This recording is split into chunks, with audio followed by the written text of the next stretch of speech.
शान्ताकारं भुजगशयनं पद्मनाभं सुरेशं विश्वाधारं गगनसदृशं मेघवर्णशुभाङ्गं लक्ष्मीकान्तं कमलनयनं योगिभिर्ध्यानगम्यहम् वन्दे विष्णु भवभयहरं सर्वलोकैकनाथम्।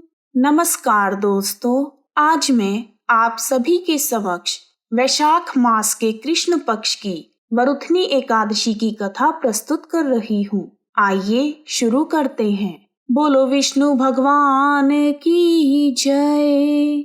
द्वापर युग में एक बार युधिष्ठिर ने श्री कृष्ण भगवान से कहा, हे वासुदेव, आपको नमस्कार है। वैशाख मास के कृष्ण पक्ष की एकादशी का क्या नाम है? कृपा करके उसकी महिमा बताएं। तब भगवान श्री कृष्ण बोले, हे धर्मराज, वैशाख कृष्ण पक्ष की एकादशी का नाम वरुथनी एकादशी है। यह इस लोक और परलोक में सौभाग्य प्रदान करने वाली है।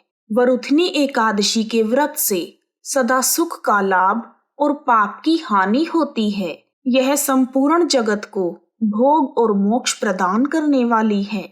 वरुथनी एकादशी के व्रत से राजा मांधाता स्वर्ग लोक को प्राप्त हुए हैं। प्राचीन समय में नर्मदा नदी के तट पर राजा मांधाता राज्य करते थे। वह अत्यंत दानशील तथा तपस्वी थे।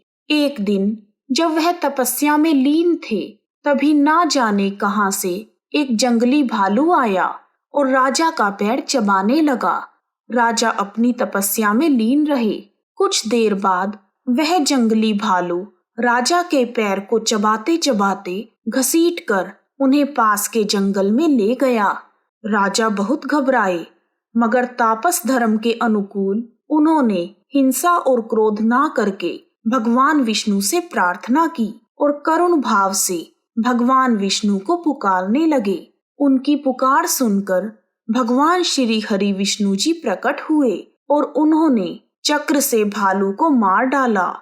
राजा का पैर भालू पहले ही खा चुका था। इससे राजा बहुत दुखी थे। उन्हें दुखी देखकर भगवान विष्णु बोले, हे वत्स, तुम शोक मत करो। तुम मथुरा जाओ और वरुथनी एकादशी का व्रत रखकर मेरे वराह अवतार की पूजा करो। उसके प्रभाव से तुम पुनः सुदृढ़ अंगों वाले हो जाओगे। इस भालू ने जो तुम्हें काटा है, यह तुम्हारे पूर्व जन्म का अपराध था। भगवान श्री हरि की आज्ञा मानकर राजा मांधाता ने मथुरा जाकर श्रद्धा और भक्ति भाव से वरुथनी एकादशी का व्रत किया। इसके प्रभाव से राजा शीघ्र ही स्वस्थ और संपूर्ण अंगों वाले हो गए। वरुथनी एकादशी के व्रत के प्रभाव से राजा मांधाता सभी सांसारिक सुखों को भोगकर अंत में स्वर्ग लोक को प्राप्त हुए। हे राजन, जो मनुष्य भय से पीड़ित हैं, उन्हें वरुथनी एकादशी का व्रत रखकर भगवान विष्णु का स्मरण करना चाहिए। यह एकादशी 10,000 वर्षों की तपस्या का फल प्रदान करने वाली है। इस व्रत को करने से सभी पापों का नाश होकर मोक्ष मिलता है। इसके बाद भगवान श्री कृष्ण ने महाराज युधिष्ठिर को दान की महत्ता बताते हुए कहा, हे नृपश्रेष्ठ, घोड़े के दान से हाथी का दान श्रेष्ठ है और भूमि दान उससे भी बड़ा है। भूमि दान से अधिक महत्व तिल दान का है और तिल दान से बढ़कर स्वर्ण दान है। स्वर्ण दान से बढ़कर अन्न दान है, क्योंकि देवता, पितृ तथा मनुष्यों को अन्न से ही तृप्ति होती है। विद्वान पुरुषों ने कन्यादान को अन्नदान के समान ही बताया है। कन्यादान के समान ही धेनु का दान है। इन सभी दानों से बड़ा विद्या दान है। वरुथनी एकादशी का व्रत करके मनुष्य विद्या दान का फल भी प्राप्त कर लेता है। जो लोग पाप से मोहित होकर कन्या के धन से जीविका चलाते हैं, वह पुण्य का क्षय होने पर यातनामय नरक में जाते हैं। अतः मनुष्य को हमेशा कन्या के धन से बचना चाहिए। जो अपनी शक्ति के अनुसार आभूषणों से विभूषित करके पवित्र भाव से कन्या का दान करता है, उसके पुण्य की संख्या तो चित्रगुप्त भी नहीं बता सकते।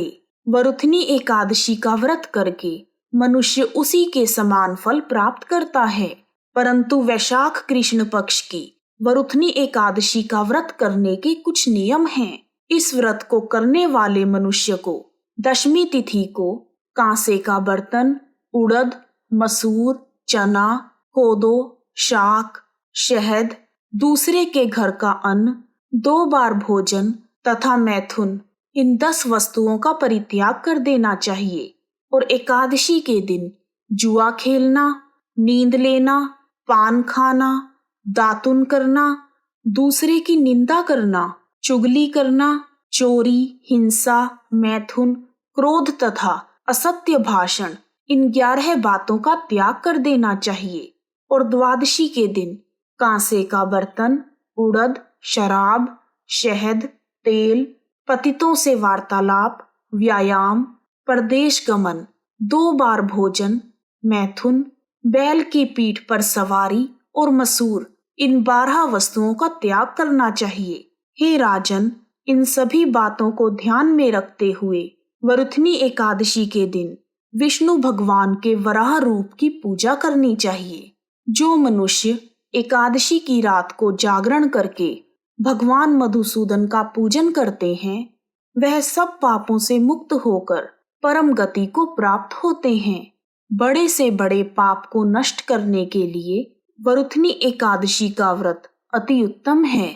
यमराज से डरने वाले मनुष्य को वरुथनी एकादशी का व्रत अवश्य करना चाहिए। हे धर्मराज, वरुथनी एकादशी के इस महात्म्य को पढ़ने और सुनने से सहस्त्र गोदान का फल मिलता है और मनुष्य सभी पापों से मुक्त होकर विष्णु लोक में प्रतिष्ठित होता है। इस प्रकार वरुथनी एकादशी की कथा और महात्म्य पूर्ण हुए। बोलो विष्णु भगवान की जय। यदि आपको वरुथनी एकादशी की कथा और महात्म्य पसंद आया है तो कमेंट बॉक्स में ओम नमो भगवते वासुदेवाय नमः लिखना ना भूलें। आप सभी का हार्दिक धन्यवाद। जय श्री विष्णु भगवान। श्री कृष्ण गोविंद हरे मुरारी, हे नाथ नारायण वासुदेवा।